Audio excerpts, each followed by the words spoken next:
ফোনটা ধরবো? হ্যাঁ হ্যাঁ ধর, আর স্পিকারে দে। আচ্ছা, কে বলছেন? কেন, প্রোফাইলের নামটা দেখে চিনতে পারছো না? ডক্টর দুর্জয় সেনগুপ্ত বলছি। শোনো ভাই, তুমি যেখানে ফার্স্ট ইয়ারে পড়ছো না, সেখান থেকে আমি পড়াশোনা শেষ করে এখন নার্সিংহোমে প্র্যাকটিস করছি। তাও বছরখানেক হয়ে গেল প্রায়। এসব আমাকে কেন বলছেন? তোমার আর আমার তফাৎটা বোঝানোর জন্য। ভালো করে বুঝে নাও, ফার্দার রানীর ধারে কাছে যেন আমি তোমাকে না দেখি, বুঝতে পেরেছো? তুমি নিশ্চয়ই জানো আমি রাগলে কতটা ভয়ঙ্কর হয়ে যায়, আর একবার রেগে গেলে আমাকে আটকানোর ক্ষমতা কারণ নেই। ইয়েস, এই রাগটাই তো প্রয়োজন। চালিয়ে যা। আরে আপনি আপনার নিজের বউকে সামলাতে পারেন না, আমাকে এসব কেন বলছেন? আর আপনার বউ যদি গায়ে পড়ে আমার সাথে বন্ধুত্ব করতে চায়, তাহলে আমি কি করতে পারি? ইউ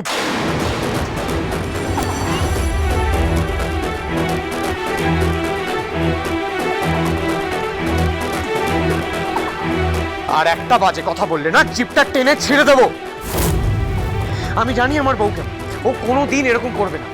তুই ইচ্ছে করে ওকে লাইভে এনে উল্টো পাল্টা কথা বলেছিস, আবার আমার বউয়ের গায়ে টাচ করেছিস। এত সাহস তোকে কে দিয়েছে? Carry on, great job.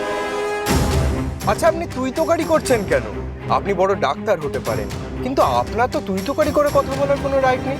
আরে কুল ডুড। আমি কি করতে পারি আর না পারি তুই ভালো করে দেখতে পারবি। আমার বউ প্রেগনেন্ট, তুই শুধু ওকে আর একদিন ডিস্টার্ব করে দেয়, আমি তোর হাত পা ভেঙে গুড়িয়ে দেবো। আমি তোকে ভাই, এই তুই কি করছিস? থাম না।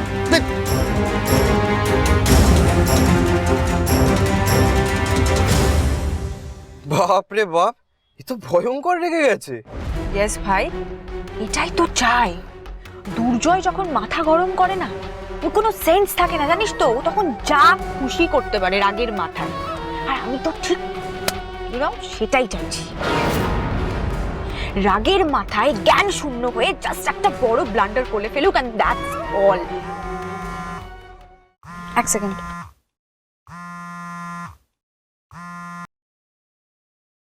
হ্যালো, হ্যাঁ আমি একটু বাইরে আছি। কেন?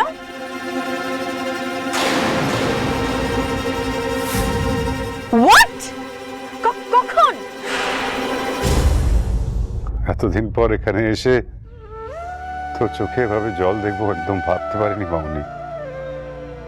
আমি তো তোকে ভালো পরিবারেই বিয়ে দিতে চেয়েছিলাম, বল তুই নিজের ইচ্ছেতে এই কাজটা করেছিস, আর আমি তোর মুখের দিকে চেয়ে সব কিছু মেনে নিয়েছি। তোর এখানে অ্যাডজাস্ট করতে অসুবিধা হচ্ছে মামনি? সত্যি করে বল, বাবার কাছে কিছু লুকোস না, বল আমাকে।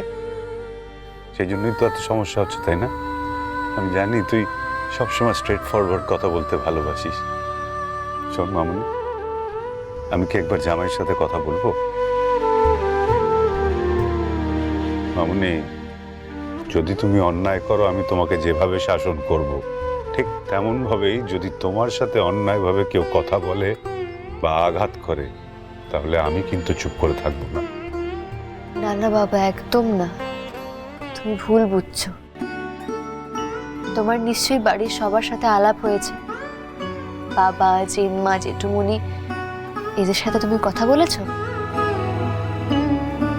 সবাই খুব ভালো বাবা, মাও ভালো, শুধু একটু ছেলে মানুষ, অবুঝ, একটু রাগ বেশি। কিন্তু মা আমাকে খুব ভালোবাসে, খুব কেয়ার করে, সত্যি। আসলে মায়ের যত্ন কি আমি তো জানতাম না।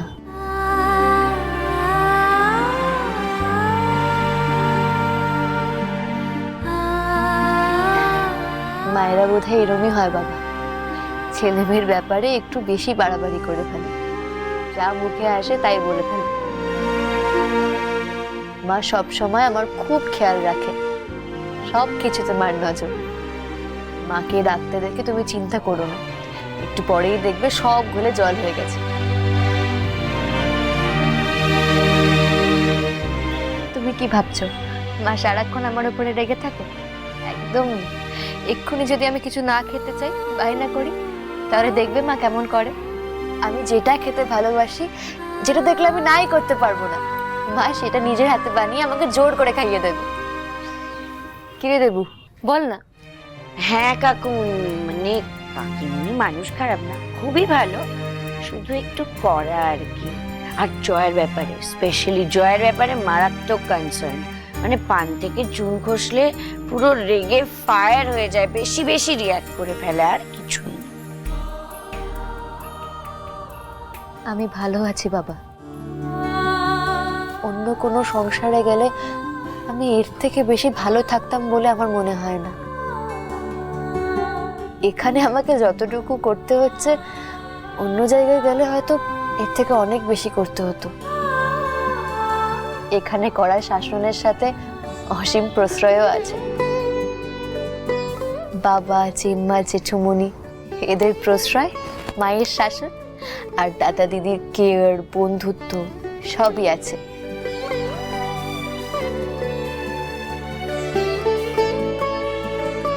আমাকে ডাক্তার হতে গেলে, সন্তান মানুষ করতে হলে আর কত লড়তে হবে আমি জানি না বাবা। তবে এটা জানি, আমার খারাপ সময়ে এই পরিবারটা আমার পাশে থাকবে।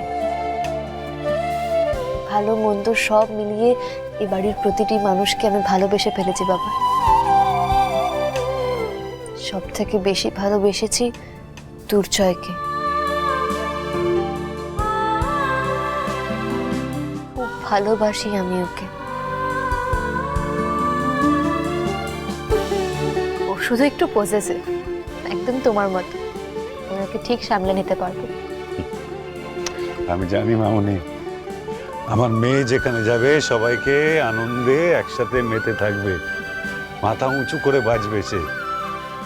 মামনি, তুই ভালো থাকলেই ভালো। আমি এর চেয়ে বেশি আর কিছুই চাই না রে। যাই হোক, আমি যাওয়ার সময় তোর শ্বশুরবাড়ির লোকদেরকে নেমন্তন্ন করে যাব। আমি তোর দাদাদেরকে বুঝিয়েছি, এই শত্রুতা জিয়ে রেখে কোনো লাভ নেই রে মামনি। আফটার অল তুই আমার একমাত্র মেয়ে, আমার ঘরের লক্ষ্মী। তুই বাড়িতে না গেলে কি আমার ভালো লাগে মামনি? শোন, তোর বড় বৌদি আমাকে বারবার করে বলে দিয়েছে এখান থেকে যাওয়ার সময় তোকে যেন নিয়ে যাই। বুঝতে পেরেছিস? এই সময় মেয়েদের আদর যত্ন করতে হয়, সেবায়ত্ত করতে হয়, বুঝেছিস? আজ তোর মা বেঁচে থাকলে আমাকে এইসব নিয়ে একেবারে ভাবতে হতো না রে।